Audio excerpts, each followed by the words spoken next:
Si vous donnez un coup à quelqu'un, vous le blessez, ça rentre dans l'hypothèse de coups et blessures. C'est le fait de frapper quelqu'un volontairement ou parfois par imprudence, vous le blessez. La circoncision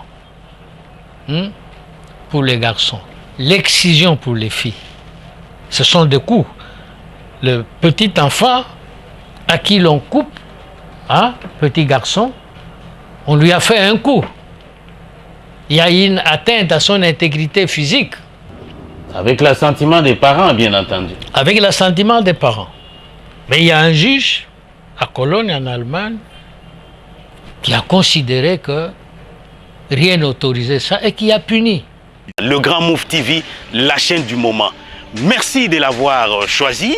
Vous y trouverez des interviews, de grands reportages, des émissions bien élaborées avec nos invités de grande qualité, de grands reportages. Abonnez-vous vite sans tarder et bienvenue. Mesdames et messieurs, bonjour et bienvenue à ce numéro qui va s'appesantir sur « Selon que la jurisprudence », un livre écrit par le bâtonnier national et député national Tarsis Matadiwamba. Honorable, bonjour. Bonjour. Vous larguez sur le marché du livre selon que la jurisprudence, pratiquement au sommet de votre carrière professionnelle, 4 fois élu bâtonnier national, vous continuez à plaider devant les cours et tribunaux. Est-ce que la publication de selon que la jurisprudence tombe à point nommé? C'est venu, si vous voulez, à la fin de ma carrière, oui. Qu'est-ce qui vous y a motivé? Serait-ce votre longue et riche expérience professionnelle ou bien les sollicitations de certains opérateurs juridiques et judiciaires? Les sollicitations. Les sollicitations. J'ai prononcé beaucoup de discours comme bâtonnier national et les gens ont fini par me demander d'écrire. Je me suis dit, un jour j'ai trouvé la solution, j'ai dit, écoutez, je vais laisser dans l'histoire des souvenirs, c'est-à-dire la critique de quelques décisions qui me sont tombées entre les mains, et pour la plupart des décisions dans lesquelles je suis intervenu en défense ou à la demande. De quoi s'agit-il dans Selon que la jurisprudence? Ce livre comprend 2 volets. Une partie où j'explique l'origine de la jurisprudence, l'utilité, comment la jurisprudence naît. Ça, c'est la partie générale. Et dans une deuxième partie, je critique des décisions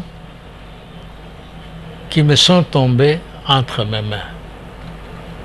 Soit parce que j'ai plaidé dans ces causes-là, soit parce que j'en ai entendu parler. Et alors, j'ai fait la critique de chacune des décisions en question. Puisqu'il s'agit de jurisprudence, déjà vous consacrez le premier chapitre à la jurisprudence et quelques notions générales. Éclairez un peu la lanterne de ceux qui nous suivent, de manière brève. Qu'est-ce que la jurisprudence? La jurisprudence, c'est quoi? C'est l'ensemble de décisions qui ont mérité d'être reproduites, d'être suivies par d'autres juges. Donc, la jurisprudence, c'est la décision rendue par un juge dans une affaire, une décision qui est telle que dans les affaires semblables, on peut s'en inspirer. On s'en inspire. C'est ça la jurisprudence. Comment se forme-t-elle? Elle se forme à l'audience, à l'occasion d'une affaire. La jurisprudence est l'œuvre de juge, n'est-ce pas? Un juge qui rend une bonne décision. Et cette décision passe à la postérité. Comment elle passe? Eh bien, parce que on la suit pour régler des litiges du même genre. Et quelle est son utilité, ces Mais demandes? l'utilité, c'est que ça constitue une sorte de source de droit. La loi est là, elle dit ça, mais dans l'application, un juge a explicité, l'a appliqué dans tel sens. Et ce sens-là, n'est-ce pas, est le meilleur, est le bon. Et alors, d'autres juges par la suite suivent le chemin, si vous voulez, qu'a suivi tel juge à l'occasion de telle affaire. Vous citez, monsieur le bâtonnier national, la période de 1886-1860, où la jurisprudence congolaise a eu ses lettres de noblesse. De quelle manière la jurisprudence coloniale a influencé la jurisprudence post-coloniale jusqu'à nos jours? Oh, de quelle manière, vous me demandez? Mais la jurisprudence coloniale, c'est, si vous voulez, la fondation.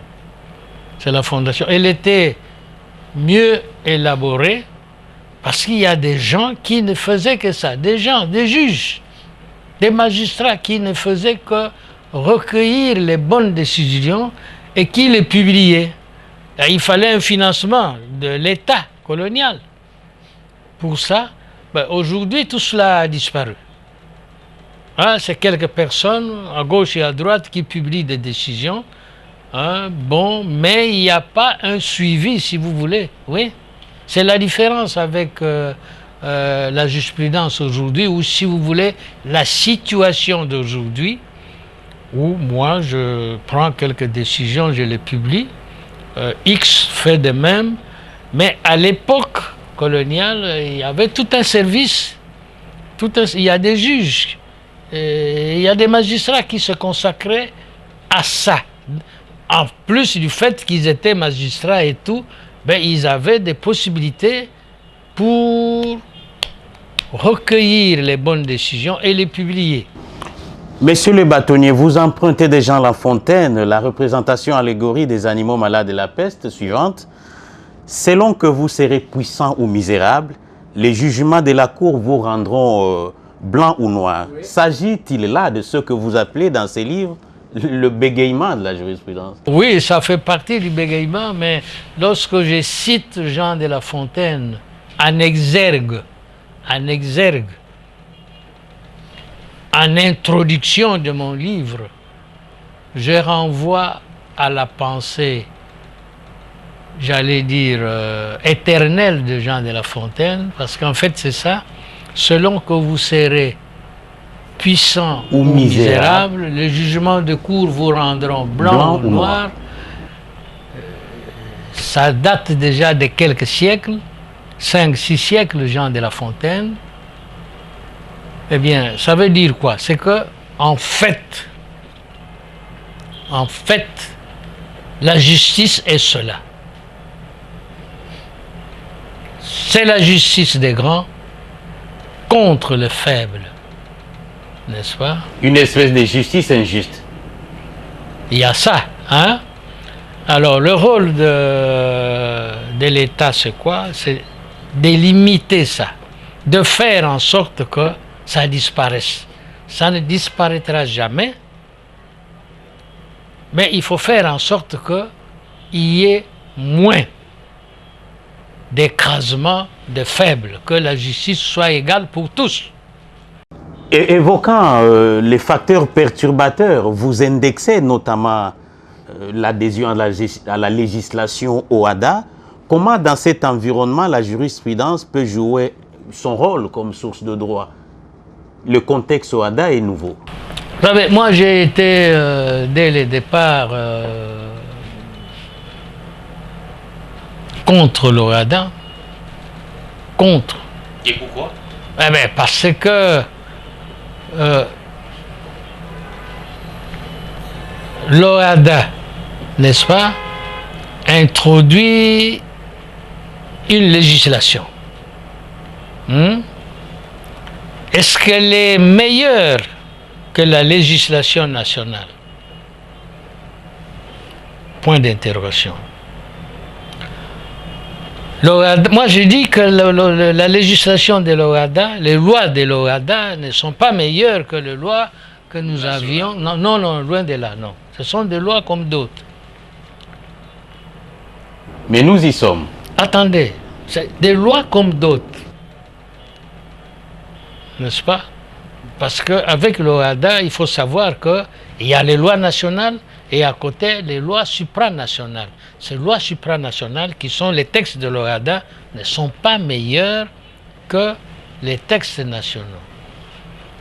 Le problème est où? Le problème c'est que, bon, avec l'OHADA, c'est un certain nombre d'États qui adhèrent au traité et il y a une juridiction, une cour commune qui siège à Abidjan. N'est-ce pas?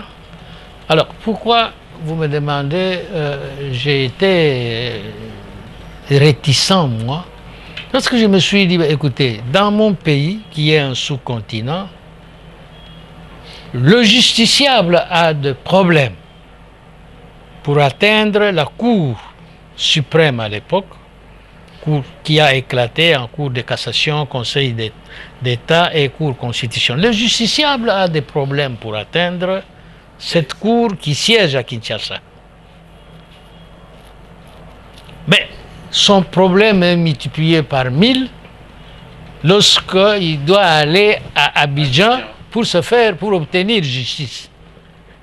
Et c'est pour cela que moi j'ai marqué la résistance. Des réticences justifiées. Parce qu'on devait adhérer. Mais le contexte politique a fait que l'autorité de l'époque a été pratiquement contrainte. Parce qu'avec l'adhésion de la RDC à ce traité, eh bien, le traité trouvait son sens. Figurez-vous qu'il y a au moins 12 pays qui ont adhéré au traité de l'OHADA, et ces 12 pays, c'est moins que l'importance démographique et en superficie, c'est moins que le Congo, ces 12 pays. Je ne vais pas les citer, mais vous voyez ce que c'est. Alors je me suis dit, ben, écoutez, ça sert à quoi? Ça sert à quoi? Donner aux juges congolais les mêmes possibilités qu'ont les juges de l'OHADA, ils vous rendront une bonne justice. Une bonne justice. Enfin, une bonne justice, une justice acceptable aussi, parce que les têtes ne manquent pas au pays. Exact. Est-ce que selon que la jurisprudence, monsieur le bâtonnier national, ne signifierait pas que si les juges interprètent comme ils veulent, débordant, ils risquent de donner parfois naissance à ce que vous appelez un serpent en plusieurs têtes, avec ses pouvoirs débordants d'interpréter? Le pouvoir d'interpréter les textes n'est pas débordant. Hein. Non, les textes sont toujours susceptibles de plusieurs interprétations. Un texte de loi, un verset biblique, n'importe quel texte, une poésie, est toujours susceptible de plusieurs interprétations. Celui qui interprète, c'est un être humain. Il est né à tel endroit, à telle date, il vit dans tel pays. Il va interpréter le texte avec ce qu'il est lui-même. N'est-ce pas? Et c'est pour cela que donc ce problème-là que vous évoquez se pose, le problème de l'interprétation. Ok, voilà.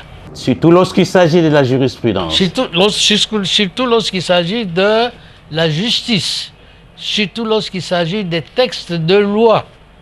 N'est-ce pas? Et je donne des exemples. Hein. Par exemple, les coups et blessures. Si vous donnez un coup à quelqu'un, vous le blessez, ça rentre dans l'hypothèse des coups et blessures. C'est le fait de frapper quelqu'un volontairement ou parfois par imprudence, mais vous le blessez. Voilà les textes. Celui qui porte atteinte à l'intégrité physique de quelqu'un, eh ben, il est punissable. Si vous le faites volontairement ou vous le faites par imprudence, vous êtes punissable. Alors, la circoncision pour les garçons, l'excision pour les filles, ce sont des coups. Le petit enfant à qui l'on coupe, petit garçon, on lui a fait un coup. Il y a une atteinte à son intégrité physique. Avec l'assentiment des parents, bien entendu. Avec l'assentiment des parents. Mais il y a un juge à Cologne, en Allemagne, qui a considéré que rien n'autorisait ça et qui a puni les parents ainsi que le médecin qui a coupé les pupilles de l'enfant. N'est-ce pas? Cette décision-là, si elle peut être suivie, elle fera jurisprudence. Mais en Allemagne, il y a eu en Europe, en Allemagne, où le juge de Cologne a rendu la décision, il y a eu un boucan médiatique. On a considéré que c'est une atteinte à l'islam, c'est une atteinte au judaïsme. À certaines traditions, coutumes, oui. Qui autorise, n'est-ce pas, qu'on coupe à l'enfant.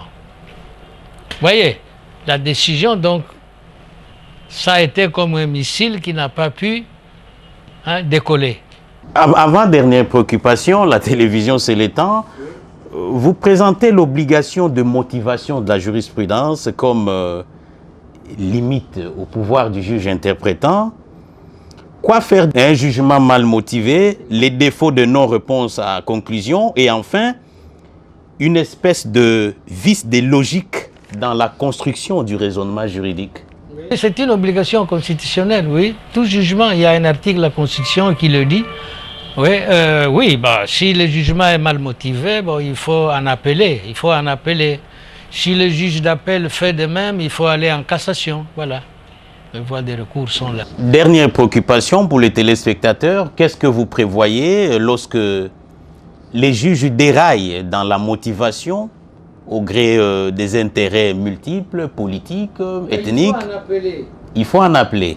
Si vous en appelez et que le juge d'appel ne vous satisfait pas, vous allez en cassation.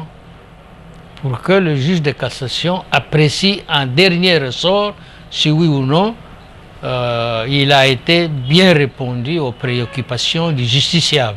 À qui s'adresse selon que la jurisprudence et un mot à tous ceux qui vous suivent de partout? Le livre s'adresse à tout le monde. Les praticiens du droit, tout comme monsieur quiconque qui sait lire.